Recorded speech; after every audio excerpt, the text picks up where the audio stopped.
Hello दोस्तों, कैसे हो आप सब। दोस्तों, क्या आप जानते हो कि इंडिया ने स्पेस में रिसेंटली एक ऐसी कैपेबिलिटी डेमोन्स्ट्रेट की है जो future space stations, satellite servicing और डीप स्पेस मिशंस के लिए फाउंडेशन का काम करेगी।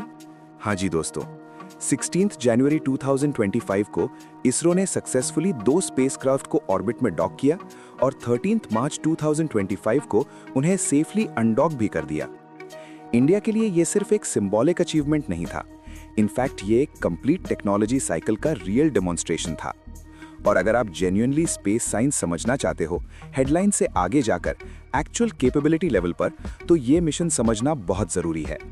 क्योंकि ये मिशन बताता है कि इंडिया सिर्फ सैटेलाइट्स लॉन्च नहीं कर रहा, बल्कि स्पेस में उन्हें कंट्रोल करना, मिलाना और अलग करना भी मास्टर कर रहा है। लेकिन उससे पहले वीडियो को लाइक करो, चैनल को सब्सक्राइब करो और शेयर करो, ताकि हमें मोटिवेशन मिले और हम ऐसे ही रियल डिटेल्ड स्पेस ब्रेकडाउन्स आपके लिए लाते रहें। इस मिशन का नाम है स्पाडेक्स। स्पाडेक्स यानी स्पेस डॉकिंग एक्सपेरिमेंट। इस मिशन का मेन ऑब्जेक्टिव था कि स्पेस में 2 अलग-अलग स्पेसक्राफ्ट को एक दूसरे के पास ले जाना, उन्हें कनेक्ट करना और फिर सेफली अलग करना। इस मिशन में 2 स्पेसक्राफ्ट यूज किए गए। पहला था SDX-01 जिसे चेजर कहा गया और दूसरा था SDX-02 जो टारगेट था। दोनों को रॉकेट से ऑर्बिट में भेजा गया, लेकिन थोड़ा डिस्टेंस मेंटेन करके। और यहीं से शुरू होती है रियल साइंस। अब समझिए सिंपल लैंग्वेज में, स्पेस में किसी भी ऑब्जेक्ट के पास जाना अर्थ जैसा सिंपल नहीं होता। यहाँ हवा नहीं होती, फ्रिक्शन नहीं होता। अगर आप एक ऑब्जेक्ट को थोड़ा सा पुश कर दो तो वो कंटिन्यूअसली मूव करता रहेगा। इसलिए स्पेस में किसी स्पेसक्राफ्ट को दूसरे के पास ले जाना बहुत केयरफुली प्लान करना पड़ता है। अगर स्पीड थोड़ी सी भी ज्यादा हो जाए तो स्पेसक्राफ्ट टकरा सकता है। अगर स्पीड कम हो जाए तो वो टारगेट तक पहुंच ही नहीं पाएगा। इसीलिए इस प्रोसेस को स्टेप बाय स्टेप एग्जीक्यूट किया जाता है। शुरुआत हुई किलोमीटर्स के डिस्टेंस से। दोनों स्पेसक्राफ्ट पहले एक ही ऑर्बिट में थे, लेकिन उनके बीच का डिस्टेंस काफी ज्यादा था। फिर धीरे धीरे चेजर स्पेसक्राफ्ट ने टारगेट के पास अप्रोच करना शुरू किया।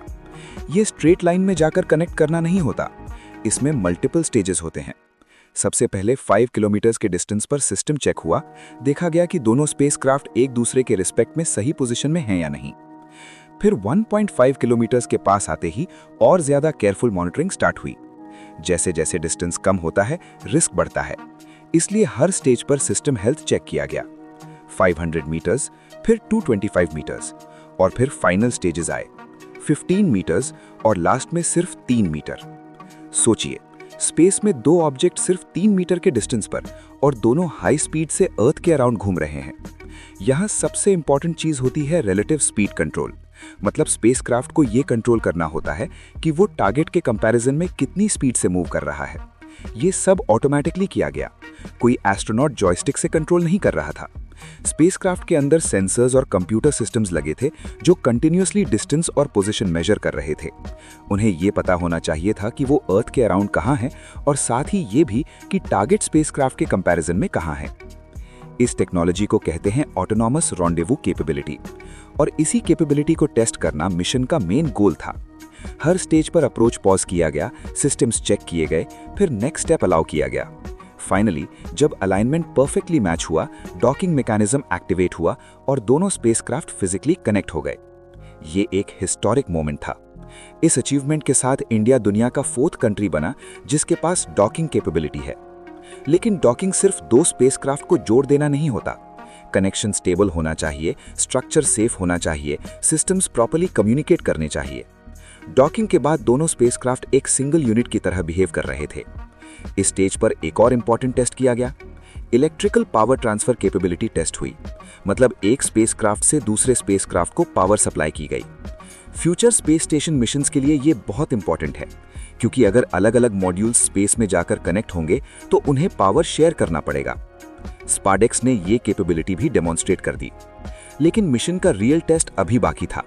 डॉक करना इंप्रेसिव है, लेकिन सेफली अनडॉक करना इक्वली इंपॉर्टेंट है। 13 मार्च 2025 को अनडॉकिंग सक्सेसफुली परफॉर्म की गई। दोनों स्पेसक्राफ्ट केयरफुली सेपरेट हुए और फिर से इंडिपेंडेंट तरीके से ऑपरेट करने लगे। इसका मतलब ये सिर्फ एक कनेक्शन टेस्ट नहीं था, ये एक फुल साइकिल टेस्ट था।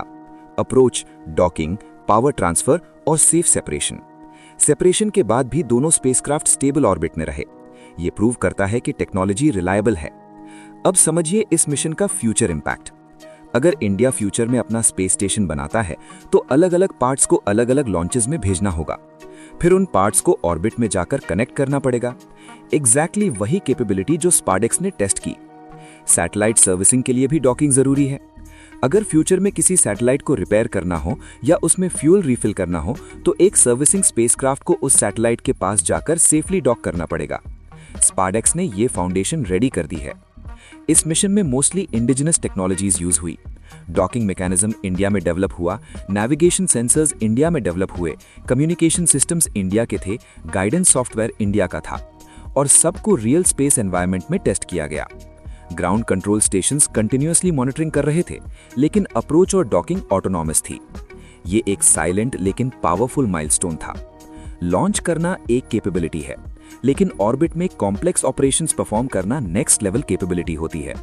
स्पारडेक्स ने प्रूव किया कि इंडिया अब सिर्फ लॉन्च नेशन नहीं है, बल्कि एडवांस्ड ऑर्बिटल ऑपरेशंस नेशन भी है। ये मिशन सिर्फ 2 स्पेसक्राफ्ट का मिलना और अलग होना नहीं था, ये एक टेक्नोलॉजी डिक्लेरेशन था कि India future modular space missions के लिए रेडी हो रहा है। अब आप बताओ, फ्यूचर में जब एक इंडियन स्पेस स्टेशन ऑर्बिट में होगा और एक सप्लाई स्पेसक्राफ्ट उसके पास अप्रोच करेगा, तो क्या वो इसी टाइप के सिस्टम्स यूज करेगा जो स्पारडेक्स ने टेस्ट किए? और अगर आप जीरो ग्रेविटी में डॉक होते स्पेसक्राफ्ट के अंदर होते तो सबसे पहले क्या देखते? डॉकिंग मैकेनिज्म या अर्थ का ब्रेथ टेकिंग व्यू? कमेंट्स में जरूर बताओ। वीडियो पसंद आए तो लाइक करो, सब्सक्राइब करो और शेयर करो। और हम ऐसे ही डीप, क्लियर और point two point space breakdowns लेकर आते रहेंगे। तब तक के लिए टाटा।